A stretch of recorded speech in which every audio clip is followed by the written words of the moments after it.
Keajaiban solat sunat taubat, tahajud dan hajat, dan bagaimana kesannya kepada perubahan diri seseorang. Ini berdasarkan pengalaman sendiri beberapa tahun lepas dalam mencari dan mengejar hidayah Allah dan petunjuknya.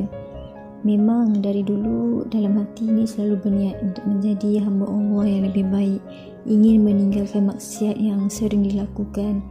Dan mungkin kerana dosa besar, dosa kecil dan maksiat yang telah dilakukan itu membuatkan diri ini tak kuat.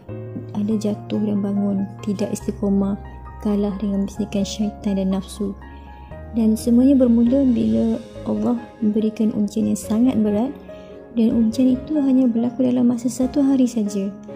Dan mungkin mengambil masa beberapa jam saja untuk berlaku. Tetapi kesannya memang sangat-sangat panjang dan berat untuk ditanggung dan membuatkan hati ni rasa berat. Mula merasa diri ni hina dengan dosa dan terfikir mungkin disebab itu dan juga Allah menghukum dengan ujian seberat itu. Tetapi janji Allah itu pasti, ada hikmah di sebalik ujian. Dan Alhamdulillah diri ini masih dipelihara, masih mendirikan solat, membaca Al-Quran, menutup aurat dan melakukan kewajipan-kewajipan lain. Itu sudah menjadi rutin seharian.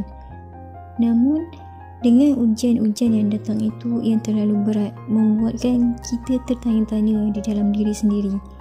Kenapa solat ibadah selama ini tidak mampu untuk mencegah daripada perbuatan dosa besar dan dosa kecil? Dan kenapa Allah menghukum dengan ujian yang seberat ini?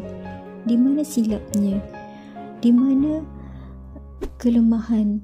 Apa yang bocor di dalam ibadah kita?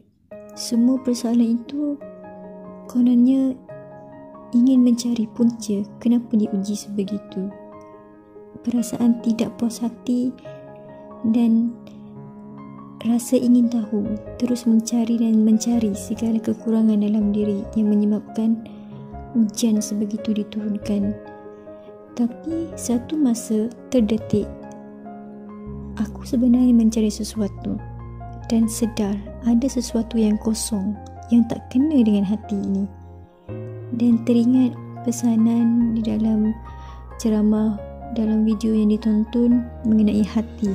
Jika baik ia, maka baiklah seluruhnya. Aku jarang beristighfar dan membersihkan hati dengan sebenar-benar keinsafan dan taubat. Dan mungkin kerana itu, karat-karat dosa tak mampu dihakis walau sekadar solat, tetapi hati bermasalah. Mungkin kerana hati solat tak khusyuk.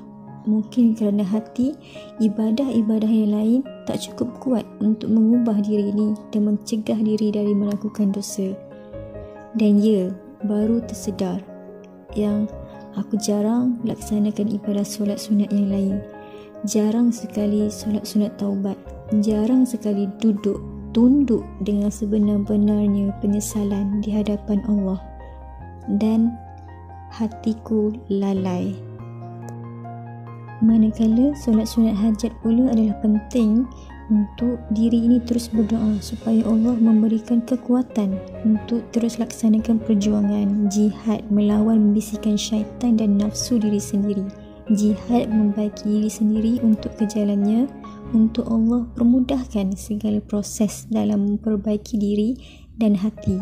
Dengan izinnya, mula untuk mencari kaedah dan cara lain dalam membersihkan semula hati, untuk mengikis segala karat-karat dosa supaya dapat merasa nikmat dalam ibadah, supaya dapat merasa kemanisan di dalam solat dan ibadah-ibadah yang lain.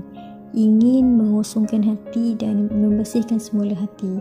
Dan salah satu cara yang dicuba adalah menjadikan solat sunat taubat, tahajud dan hajat sebagai rutin baru dan penambahbaikan dalam amalan-amalan harian. Di samping berharap amalan-amalan sunat ini mampu membantu di dalam perubahan diri. Dan bagi aku, solat ini, 3 solat sunat ini adalah solat 3 serangkai. Kenapa pentingnya solat sunat ini? Solat sunat taubat adalah cara bagaimana diri ini untuk membersihkan semula hati. kikis segala dosa-dosa dengan taubat yang sebenar-benarnya, yang sebenar-benar penyesalan dan tekad untuk meninggalkan dosa besar maupun dosa kecil. Seterusnya adalah solat sunat tahajud. Ini adalah peluang yang ingin direbut, sebab pernah mendengar bahawa solat sunat ini adalah solat sunat yang sangat dituntut. Di 1/3 malam, Allah paling dekat dengan hamba-Nya dan Allah turun ke langit dunia. Dan ini adalah waktu terbaik untuk diluahkan segalanya, untuk meminta keampunan, memohon petunjuk dan memohon agar hajat dilaksanakan, dimakbulkan oleh Allah Subhanahu Wa Taala. Dan saat tahajud inilah diri ini nak merasa Allah itu paling dekat dan tempat kita bergantung harap. Dan bagi diri aku, 3 solat ini adalah gabungan yang sangat sempurna yang Allah anugerahkan kepada kita sebagai amalan tambahan di samping amalan-amalan wajib yang lain. Dengan izinnya, diri ini semakin terbiasa dengan amalan 3 solat sunat ini. Dan Alhamdulillah, selepas beberapa tahun cuba jadikan solat ini sebagai rutin dan cuba untuk istiqamah, semakin hari semakin merasa hati ini kembali tenang dan lapang. Hati semakin cenderung untuk melakukan perkara-perkara yang baik. Allah juga menghadirkan orang-orang yang baik-baik di sekeliling dan terasa kemanisan dalam ibadah-ibadah lain. Segala urusan juga dipermudahkan dan terasa Allah itu dekat. Dan ada pun ujian-ujian lain yang datang selepas itu, diri makin mudah untuk melalui semuanya dan kebergantungan pada Allah itu semakin teguh. Diri dapat merasakan betapa kebesaran hikmah yang Allah berikan selepas ujian yang terdahulu, yang membuatkan kita lebih dekat dengan jalannya, yang dapat memperbaiki hati dan diri, sehingga merasa ujian yang dulu tidaklah sebesar mana jika dibandingkan dengan nikmat yang Allah berikan, hikmah yang Allah berikan untuk dekat dengan jalannya. InsyaAllah, semoga dengan perkongsian ini dapat membantu sahabat-sahabat yang masih mencari-cari jalan untuk memperbaiki diri dalam mencari redha Allah. Mulakan dengan istighfar dan taubat. Bersihkan hati, kosongkan hati dari karat-karat dosa. Tambahkan amalan-amalan wajib itu dengan amalan-amalan sunat yang utama.